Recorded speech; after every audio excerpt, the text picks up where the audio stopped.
All right. Good Thursday morning to you, everybody. This is the All About Nothing podcast kind of daily show. I'm Barrett-Gruber, host of the All About Nothing podcast with Zach King. You can find me on social media at Barrett-Gruber. With me is Bill Kimler, host of Black, White, and Blue in the South with Dr. Jamil Brooks. You can follow him at politicalbillsc. Good Thursday morning, Mr. Bill. Good morning to you. And what kind of Thursday opening was that? That was perfect and flawless. That was no fun. I did, in fact, we talked about it right before we started. I did, in fact, practice my, my speaking and things like that to get myself warmed up. I sang a little. Well, way to start off an episode by letting down your audience.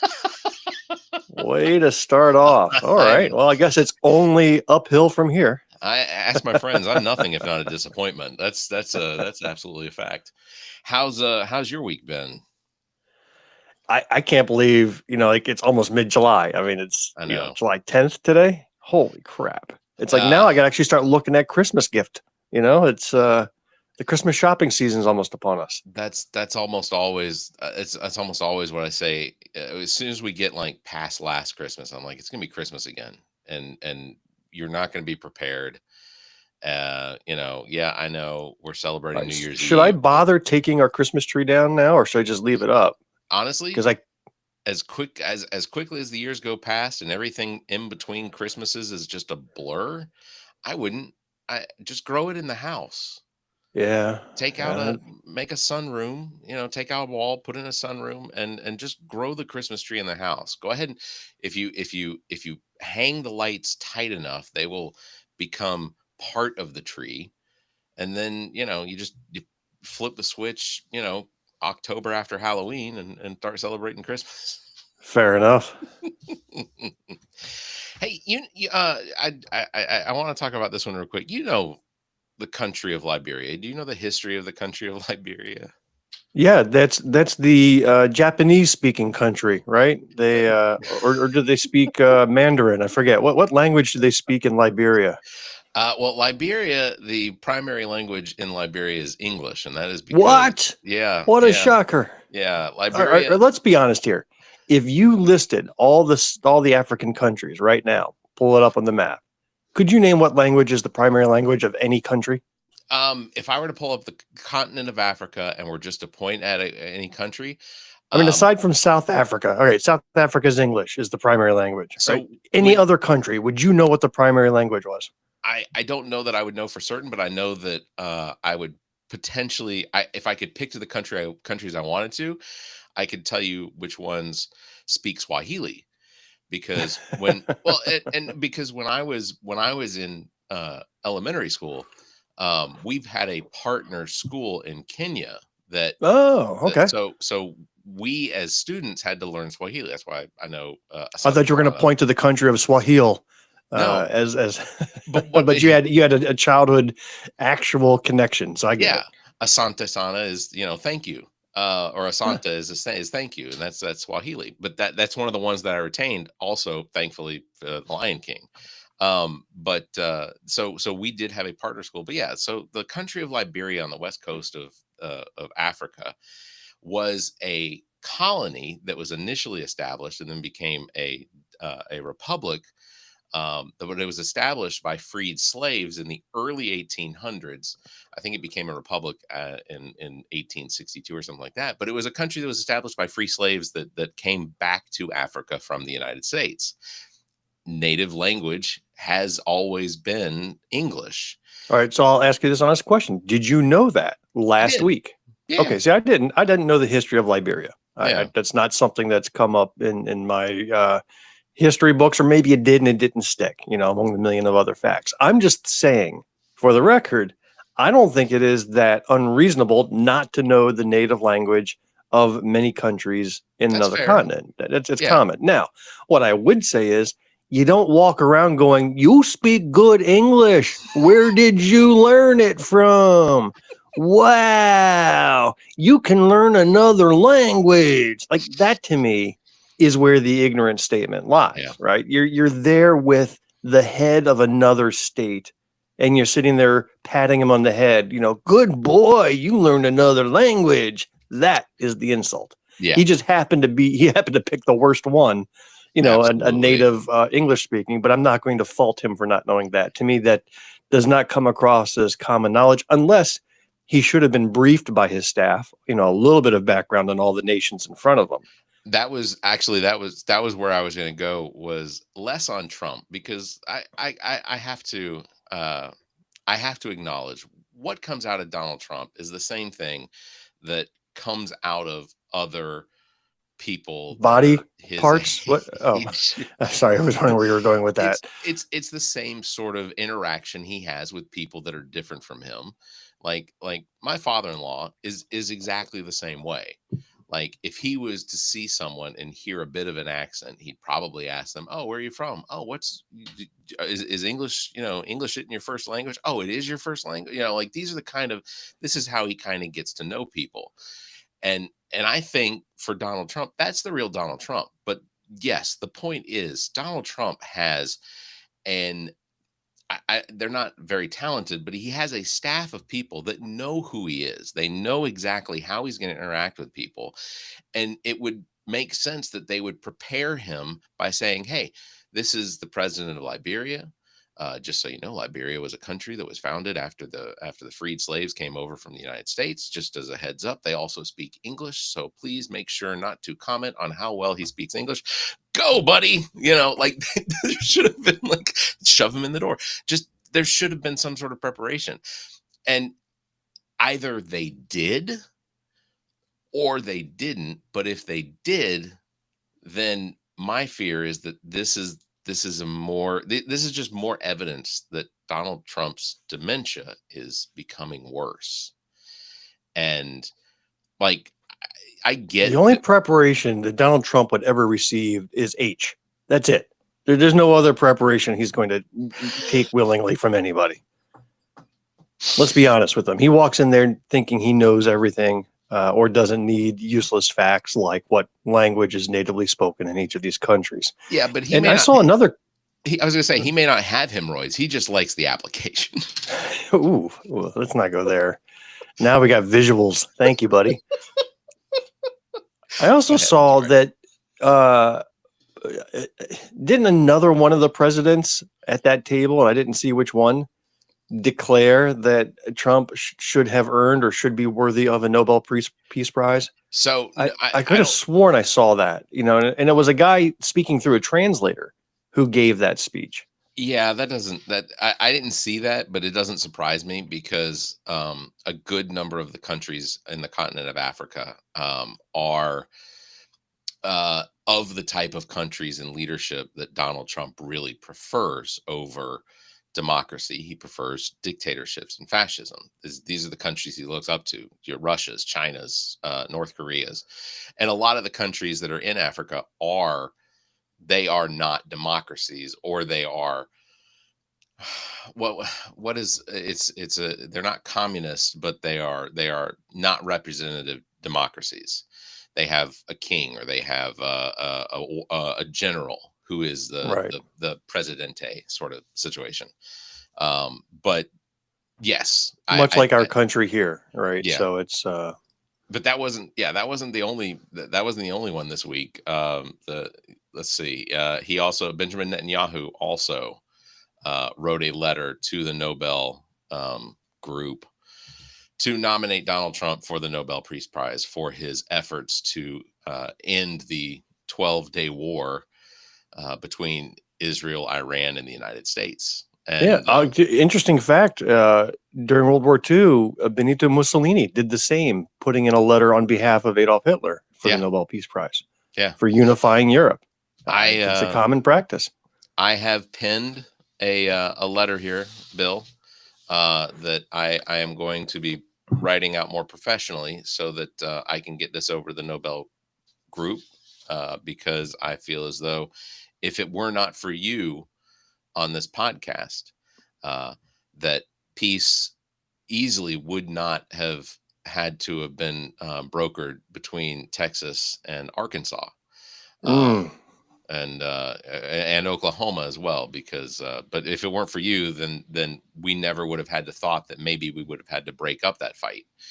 Well, I've also brokered peace between lifelong enemies of Bora Bora and Antarctic.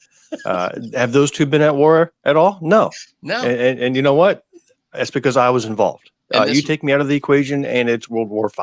I mean, and just watch. and this Peace Prize is well deserved. Thank you. I also have not allowed for Florida and Georgia to go to war for 40 decades now. And thank you. If you would hand me that tube of Preparation H now, that would be greatly appreciated. Yeah, I am just amazed at the amount of ass kissing that Benjamin Netanyahu. I'm just amazed you haven't finished off your MS-13 tattoos on your fingers yet. That's what I'm looking at. Like you got one of them. You got the one, right? Where's the M and the S and the 3? The symbols for that gang. You're almost there, buddy. How many more murders do you have to commit to win all 4? It's when they do very small teardrops. You just can't see some of them. So the teardrops on your hand, they just keep adding to them. So tell me about that finger tattoo there. When did you get that? That was earlier. This was shortly after my divorce. I had because I had gone through the classes and everything to become a Catholic, and then after my divorce, I didn't want to be excommunicated, so I went through a bunch of the necessities to keep from being excommunicated. I thought that being a part of the church was important at that time. That was so it's actually kind of cool. It's of course a cross, but inside the cross there's a little hill with 3 crosses on it. So that was wasn't that interesting? That's a neat story. And that's not the only ink you have, right? No, that's not. In fact, so this is another one that is it's a fist holding a rosary, also holding a clover. Could you find a more painful spot to get a tattoo? What the hell? It wasn't that bad until on the underarm. You got a tattoo and you're saying it wasn't that bad. It wasn't. It really wasn't. Actually, it's funny you bring that up. I am planning on getting another tattoo here before the end of the year. Probably. I just need to make the appointment. But I'm gonna get my Atlian tag, which if you know what Atlian is, basically if you are from the city of Atlanta and you lived there, and there are several requirements you have to meet. You have to have been there in 1999. You have to have been there when Outkast became a band. You have to be a Falcons fan. You have to have either attended or have been in the proximity of a Freaknik party, and then that sort of grants you permission to get your Atlian tag. I am working on the Atlian. What is the Atlian tag look like? Is it a specific symbol? It's ATLIEN. So it's like alien, but it's Atlian. Okay. And that's the idea behind it. But yeah, I'm gonna get that one. I mean, it's very similar to what we had in Philadelphia. You get a Philadelphian tag, and it's just basically a tattoo of a cheesesteak. And that gives you your bona fides that you were from Philly. I thought the real the real hometown Philly people were the ones that got grizzly on the back. It's not grizzly. It's gritty. Gritty. They get a giant gritty image on their back. I thought those were the. Or you get Rocky Balboa tattooed on your ass. That's another one. On the ass. That I did not left know. Cheek, because he was a left-hander, southpaw. So he was a southpaw. Okay. Yeah. And then you could put Clubber Lang and Apollo Creed and Drago. You can stick them on the right cheek, and then they can battle it out every morning. That's perfect. Bona fides. Well, I don't actually. I have zero ink. That is not anything that has ever. I don't know. I've never been interested in. I'm not opposed to it. I mean, my wife is tatted. She's got a sleeve. My daughter's got Star Wars tattoos all over her body permanently. Okay. And that's fine. I mean, it's an accepted practice nowadays. It's just not anything, especially when you tattoo parts of your body you don't look at or you can't see. What's the point? Like your underarm one. Do you lift up your arm every couple of days just to look and admire the work? I mean, what was the purpose of picking that spot of your body? Well, so I would see it. So the idea for me was it was mostly just it was something for me at the time when I got it. It was I had gone through I had completed chemo and I was done, and my birthday is St. Patrick's Day, so the clover. And then at the time I still had a sense of faith in Christianity and Catholic Church and such. So that was sort of the thing.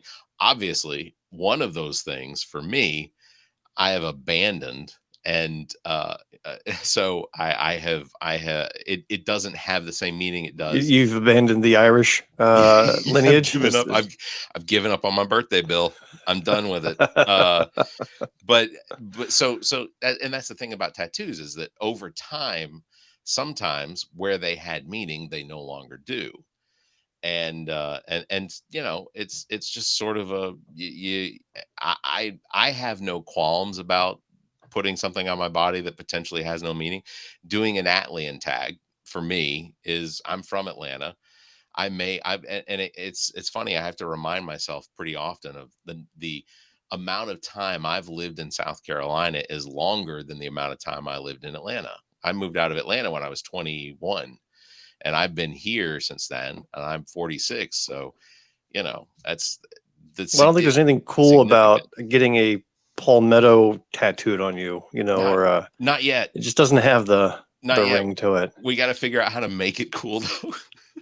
I mean, if you were to get a tattoo that represented South Carolina, I mean, obviously you can do the palmetto logo with the crescent. You could do a palmetto bug. That would be another one. You could do a boiled peanut. Have that tattooed somewhere. A peach. Would it be? A peach? Yeah. So doesn't peaches belong to Georgia? I mean, that's in their logo. Well, that's how is that unique to South Carolina? Well, South Carolina actually grows and exports a larger number of peaches. I think California. Yeah, maybe, but again, if I see a peach, I'm thinking Georgia. Yeah, but Georgia's a specific type of peach. You could do strawberries for South Carolina. That's a thing. You could do I don't know, Duke's mayo. I think is Duke's out of South Carolina, or is it North Carolina? I don't know. I've not seen it in any other state other than South Carolina, at least not religiously. South Carolina is religious about Dukes. Dukes is very popular across the South. Like Dukes, but we don't have a state sports team. You've got the colleges, but in universities, but you don't have a sports team. Like, you can slap a Panthers. Nobody's thinking South Carolina when you put a Panthers logo on. No, they're thinking North Carolina. No, you would have come close if they had built that training facility in Rock Hill like they were planning, but maybe then they pulled out on that. Yeah, I don't know. South Carolina, I'd be hard pressed to come up with an actual symbol that sort of just encompasses a pothole. Yeah, sure. Or maybe like cloverleaf interstates. They seem to love those here. That might be a thing. I don't know. I don't know that I think of anything for South Carolina. The rebel flag. That'll do it. Yeah, but that was Virginia. Multiple state. Yeah, multiple states have that. I mean, I don't dislike the South Carolina flag. I think the crescent moon and palm tree, I think it's a good flag. If I sit here and think about it, I can only visualize one other state's flag. Which state is that? California. Oh yeah, no, with the bear and with the bear. See, know it too. And the red. I don't know any other state's flag, so I do agree. I think South Carolina's is rather distinctive. Like, I lived in New York for 20 years. I couldn't tell you what the New York flag looks like. I don't know what the Pennsylvania flag looks like. Maybe does it have a keystone on it, or is that just the turnpike sign? I don't know. But California's flag I know has a big old bear on it, and I know South Carolina's flag. So I guess got to give them credit for that. And we don't even have an official state flag. That's the funny thing. There is no official design. It's been for South Carolina's flag. Really? Like, we all know it's the palmetto and the crescent, but there is no standard design. It's something they tried to make laws for just even a couple of years ago, and it just never got traction. They got a commission together to put a study together, to put a proposal together so they could vote on it. Never went anywhere. So right now, any flag you see is not official. Interesting. Everybody can create their own little thing. They all kind of look alike, but there's going to be differences in sizes and heights and how many branches are on the tree and what colors to use. That's just all tradition. It's not law. That didn't occur to me. I didn't know that. I figured that the legislature had voted on the flag that we see displayed. No, take a look. Just do a Yeah, quick Google on South Carolina flag design, and you'll see those articles. It yeah, I'll was pull that maybe up. just 4 or 5 years ago they tried to bring that through legislation, and it never went. I was also going to ask you. So, did we talk about Epstein client list? We did. That I showed it. I showed you the list That's on right. But Tuesday, right? Yeah. yeah, um, let's see. The flag of South Carolina is a symbol of the United States state of South Carolina, consisting of an indigo field with a white palmetto tree and a white crescent. Roots of this design have existed in some form since 1775, being based on one of the first American Maybe you need to Revolutionary War Google flags. South Carolina flag legislation Yeah, let me or see. design legislation. I Uh, don't mean to criticize oh your no, Googling skills. don't stress that. South Carolina is working towards standardizing its state flag through legislation. Currently, the flag features a palmetto tree and a crescent on a blue background, but the exact specifications of these elements, including color and proportions, have been open to interpretation. A bill H 3727 has was introduced in 2023-2024 session to formally define these elements, specifying a Pantone 282C coded indigo for the blue and the crescent designs from the 2020 report. So yeah, You know, Barrett, I have to confess, that gave did me you make that up? goosebumps. Oh, No, that gave me goosebumps. To hear me being right, I've got chills, and maybe I'm slightly aroused too, if I have to be honest. That was awesome. what I ought to do Ooh. is be more. I should attempt to be more excited about the things that you're correct about. Uh, yeah. So I when we talked about the Epstein client list having never existed, um, we hadn't had an opportunity to see the video. Which have you seen the video outside of his cell door that misses an entire minute between No, I 11:58 read and about a missing minute, but the video, no, I have not seen that. yeah, well, there's nothing to be seen in the video that's It feels like available. a Saturday Night Live skit is coming. It feels like the setup for some sort of parody or comedy skit. It I mean it's possible, but yeah. So there is like a minute and 1 second of this like you see the clock rolling. It goes 11:58 right before it jumps to 11:59. It jumps to midnight, and watching Pam Bondi try to explain how the recording, like all of the Remind me, how recordings, did Epstein die? He was hanging in his cell, he right? was Wasn't hanging that in the it? cell. Yeah. So this missing minute, was he just sitting in his cell reading a book before the blip, and then after the blip, he was swinging from a rope? Is You that you what we're can't talking about here? yeah, you can't see him. I mean, there's no Oh, it's a so door maybe it's more with of a a small like a window. doorway or something or a hallway, and Yeah, you might have missed who entered. right. Okay. I find it well, I'm not sure at what time they found him dead. So you know, it's entirely possible that I don't know. The whole thing's absurd.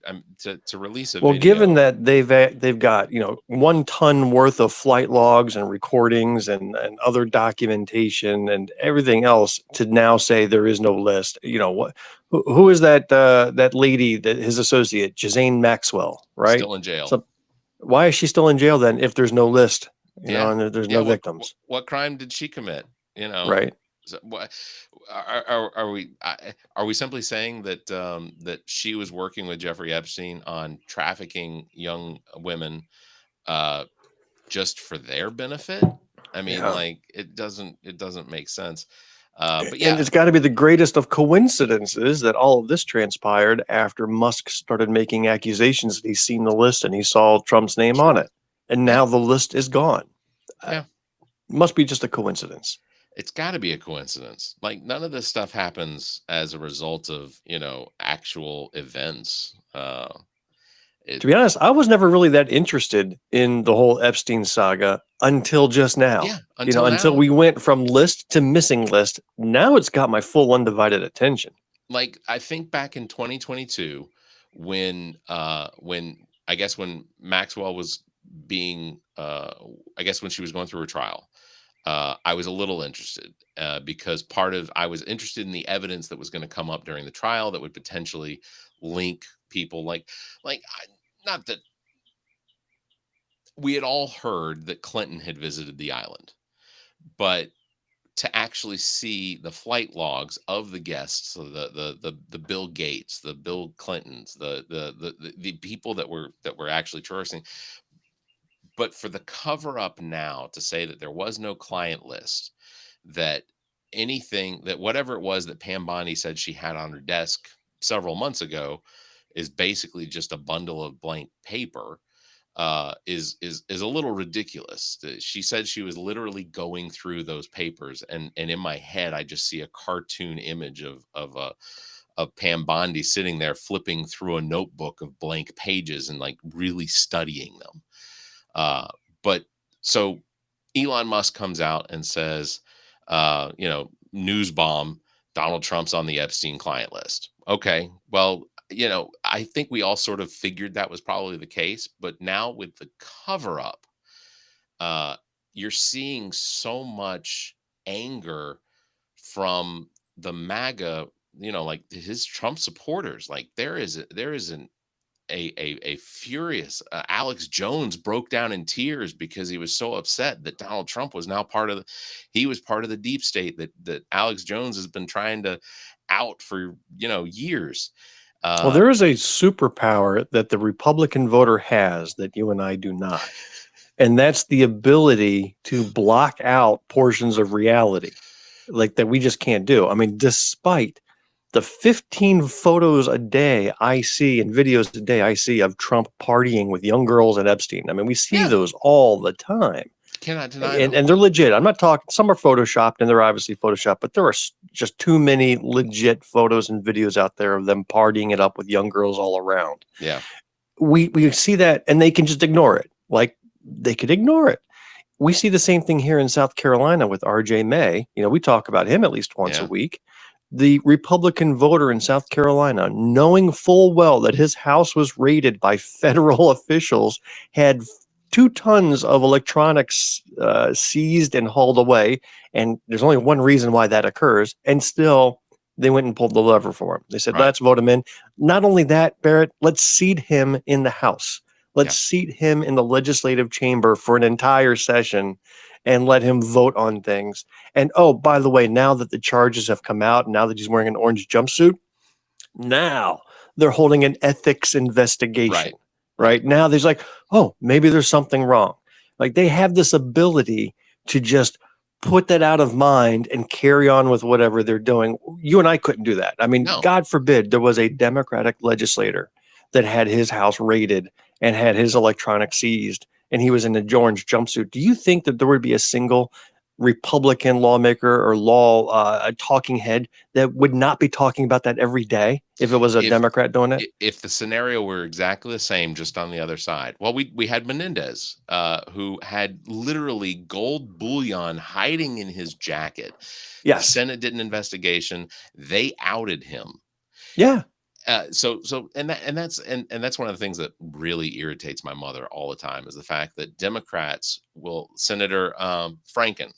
I don't want to revisit that story. That's just depressing as all get out. Yeah, but that's the thing is that the Democrats, when we have someone who is bad blood in the Democratic Party will not stand for it. They will investigate it, or they will allow for law enforcement to investigate it. But even during that time, they'll suspend them from the floor, which is harmful to the state they represent. But they will at least go through the motions of saying, yes, we acknowledge that law enforcement has an issue with this. Republicans do not do it. I mean, we literally have a guy who is sitting in a jail, but still is a seated member of the House of Representatives for the South Carolina legislature in jail. The Republicans only want to do an ethics investigation into the charges because they didn't feel like the charges that the FBI and the HSI brought as part of the indictment that they arrested him for, and now he's sitting in jail. That's not enough. We have to do our own. Are they going to go look through his electronics now and look at the pictures themselves? I think that's what they want. You think they just want to have access to those pictures, therefore they're Bill, doing the investigation? Bill, you don't think some of those guys in the House legislature for the Republican Party haven't already seen those Yeah, videos? I true, mean, true. let's be honest. You know. So I'll share with you a piece of wisdom. The biggest difference between a Democratic voter and a Republican voter, building on what you just said, a Republican voter will look at a horrible candidate of theirs, and if they can find one thing they agree with, abortion or immigration or whatever it is, they'll support him regardless of everything else that surrounds that candidate. Yeah. The Democrats are the opposite. They could look at a wonderful candidate and find just one small thing they disagree with and then be like, I'm not even voting. I can't support that guy because he doesn't agree with how wide my driveway should be. Like, you know, despite everything else that they're in favor. And that's why the Democrats are not in power right now, because they are laser focused on making sure their candidate perfectly matches everything. Yep. As opposed to, you know what, they're good overall. And that's what the Republicans can do that we don't. Well, and in the I guess in the humor of that, I want to make sure that we quickly promote all of our new T-shirts available over at TeePublic, which one of the ones that I think is the most important is, and I think I like the most is you own the libs. Now what? All right, tell me, what is your association? Because you send me these links every day now. What do you have a stake in this? Is this your site? This is my side. I'm designing these. Okay, I knew it had to be that. I got, because I kind of see the zingers being Gruberisms. That is absolutely the case. I love it. They're good stuff, by the way. Those are good things. This, you know, so no, I just started coming, like I discussed with my mother, designing some T-shirts that I thought would be, you know, good for people to wear at the family business. It's a tradition. That's right. To wear at rallies. I think some of these would be pretty good to wear at rallies. I like the woke up like this. That's pretty good. You know, in the olden days, parents would teach their kids how to hunt, how to make shelter, you know, how to make clothing. Yeah. Your mom has passed down how to put designs on T-shirts for money. Yeah. That's the family trade. So if you're watching this, merch.theallaboutnothing.com, you can go find those T-shirts. Those are cool. I like them. I'll start from now that I know the source. Okay. I would do it. Now, can you tell me, guarantee that they're all manufactured in the United States, or is it some Vietnamese sweatshop that's putting your shirts together? If I was to do an investigation, honestly, I don't know. But just an online store to you. I can tell you that's right, but I can tell you this: the Vietnamese people need jobs too. So the Vietnamese children need jobs. Well, on that bombshell, we'll probably ought to wrap it up. Bill out here trying to get me canceled. Big thanks to everybody for tuning in. Don't forget, you can follow me at barrettgruber and Bill at politicalbillsc. You can catch us live every Tuesday and Thursday at 5:30 a.m. Eastern, because this is what we do, and we do it for you. Brian Adams, all for you. Was that? No, that's Sister Hazel. What was Brian Adams' song during the Robin Hood movie? There isn't everything that I do. I do it for you. That was well, I know it's everything that I do. I think he just moans after that. I'm not sure that there are words. All right, you all